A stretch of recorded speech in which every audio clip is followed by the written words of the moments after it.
Hi, and welcome. My name is Hannah, and I'll be your tour guide for learning about invasive species of Hawaii.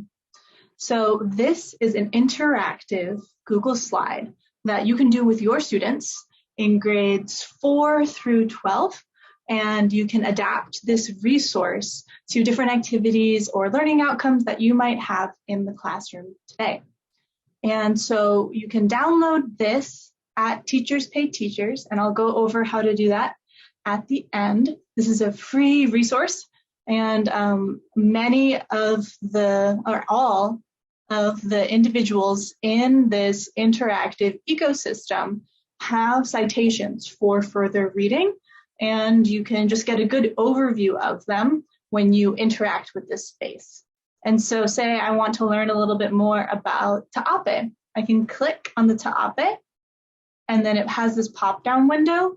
And when I click on that, it opens this page in a Google Doc that tells me more about ta'ape. It takes a little bit to load, but it's worth it. Instructions are in the speaker notes below as well. So when you download your own copy of the slides, it will include all of these instructions down at the bottom. We include this slide for you to use to talk about invasive species and the importance of coral reefs in an ecosystem.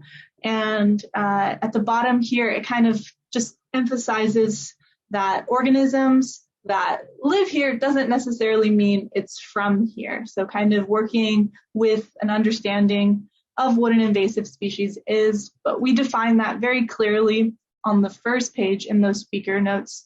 We are learning about invasive species, and invasive species cause harm in an environment where it is not native. So I can click on this example here. And this is a little bit more about the orange keyhole sponge. We also include diet and predator. So we want to talk about where the invasive species is getting its energy from and what are some possible predators. So what are some ways that this organism is giving back into the food web? How is this energy being used in the ecosystem? But it also can be an indicator for some possible biocontrol methods or possible removal from the ecosystem is by using these predators to help eat all the invasive species.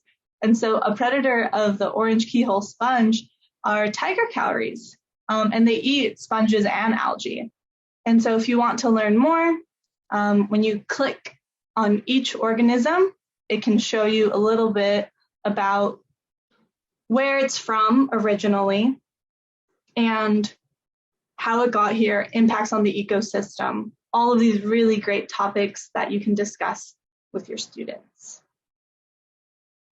Hi, so for my portion of the project, I chose to cover invasive fish species. So let me share my screen real quick. 3 species that I chose to cover were the roi, the toao, and the ta'ape. So just for the sake of time, I'm only going to cover the 2 that I feel are the most destructive, that being the roi and the ta'ape.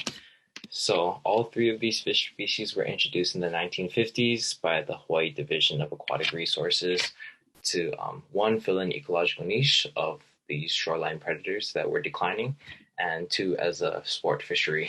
So the roi over here, they grow to about 60 centimeters in length, and they're native to French Polynesia.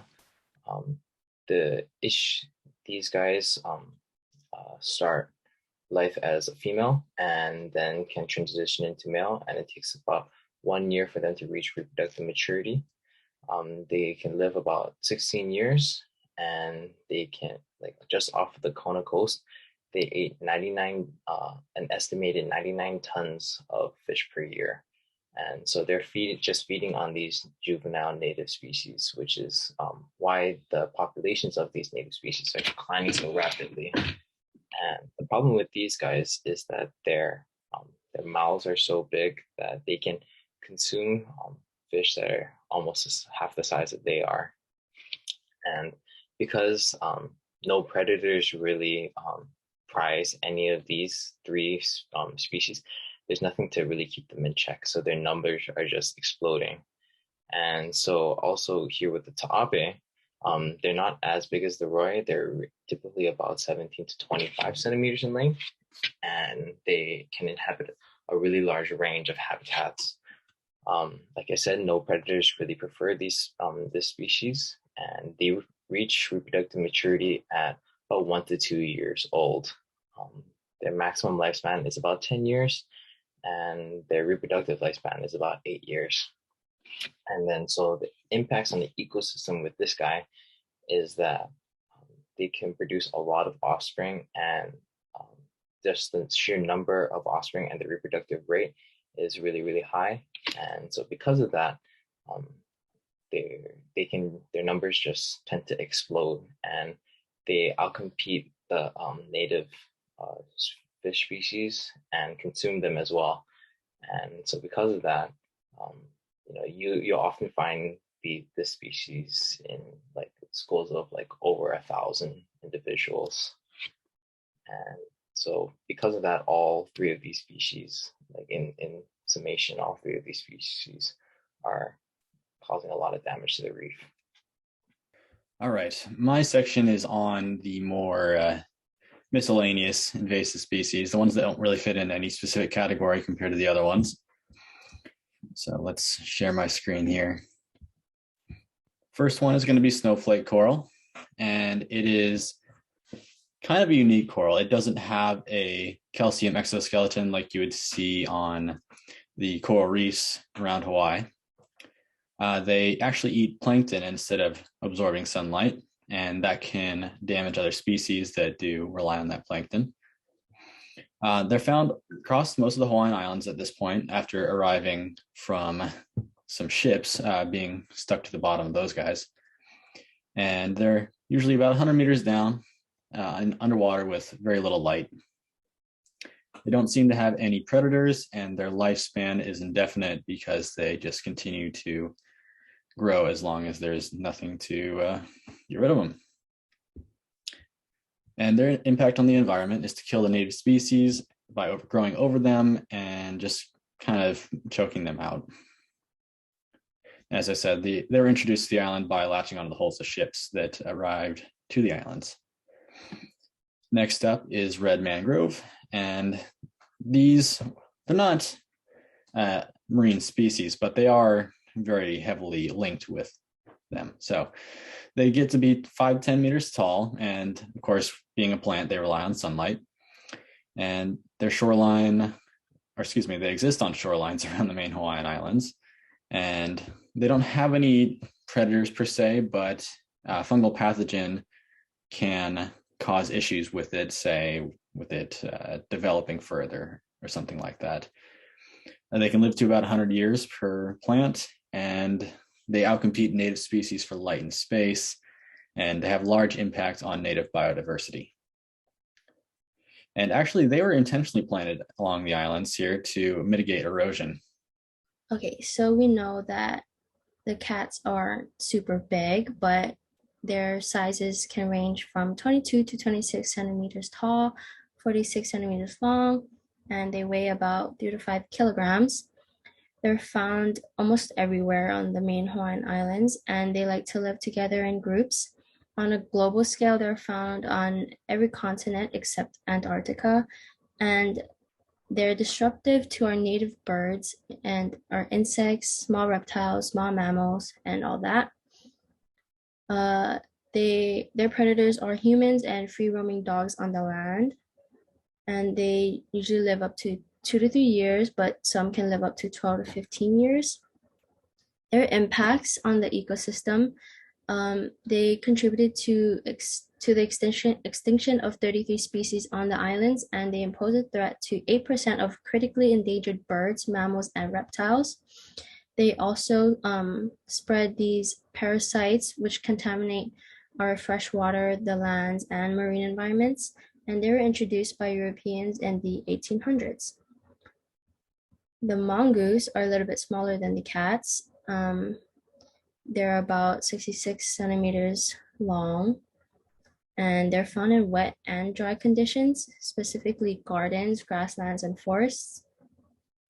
They're found on majority of the islands, and their diet also include our native seabirds, insects, small reptiles, and small mammals. They like to eat whatever's in our gardens and stuff.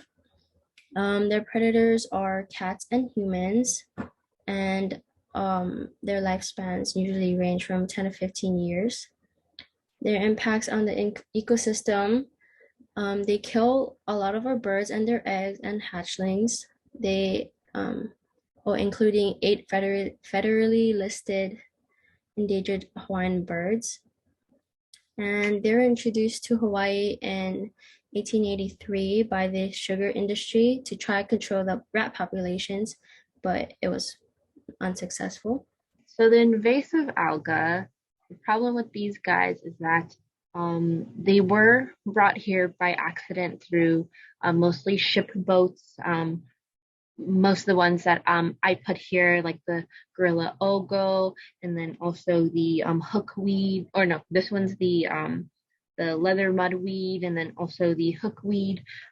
These guys were brought here from ships by accident, so they just like kind of hung on there and just went for a ride, and now they're here. So for these guys, since they aren't from here, they don't have any natural predators. So there's nothing that's really eating them to control them from growing. So because there's no natural predators here for them, they just continue on growing, and they create these thick mats. Most of these guys do grow on either on the coral, or they grow on the surface of the water. So they just keep growing and growing, and they just create these really big, thick mats that either suffocate the coral and other alga, or they just prevent the sun from coming through, and they cannot produce photosynthesis. And then there's just no alga, which affects the other organisms that also eat the alga, or the native alga at least. So they definitely change the whole ecosystem as well, especially like the leather mudweed, since it usually grows onto coral and like on like sandy areas. They tend to grow a lot, create these mats, and then they change the whole ecosystem to mostly mollusks and bottom feeders that just kind of like use the leather mudweed as a kind of little habitat, like a housing basically. So it helps them, but it doesn't help the other alga. I would love to show you how to access this on Teachers Pay Teachers. So first we go to teacherspayteachers.com. And once you're here, you can go into the search bar and type in invasive species of Hawaii. And it's the first one here. You can see that it's an interactive Google slide, and when you click on it, kind of shows a little bit about what we were just working on. It goes into the different standards in NGSS at the different grade levels, so you can incorporate it into your lesson plans. And then you can add it to your personal Google Drive, and you can make copies for your students, and it can be an individual assignment or a group assignment. Really, it's just kind of like an interactive pamphlet, if you will, that can help guide student learning. And I want to show you a little bit more about the Works Cited page. If I want to learn more about Gorilla Ogo, I can go to the Works Cited page, and you can instruct your students to do this too. And scroll down, it's alphabeticalized. You can go to Gorilla Ogo and learn more based off of the paper that is listed in the Works Cited. Great. Well, I hope that you learned a little bit more about invasive species in Hawaii. Maybe we've felt inspired about some of the species that we covered, and we got the wheels turning for how you can use this in the classroom. And I hope that you can really help your students appreciate and learn more about where they live.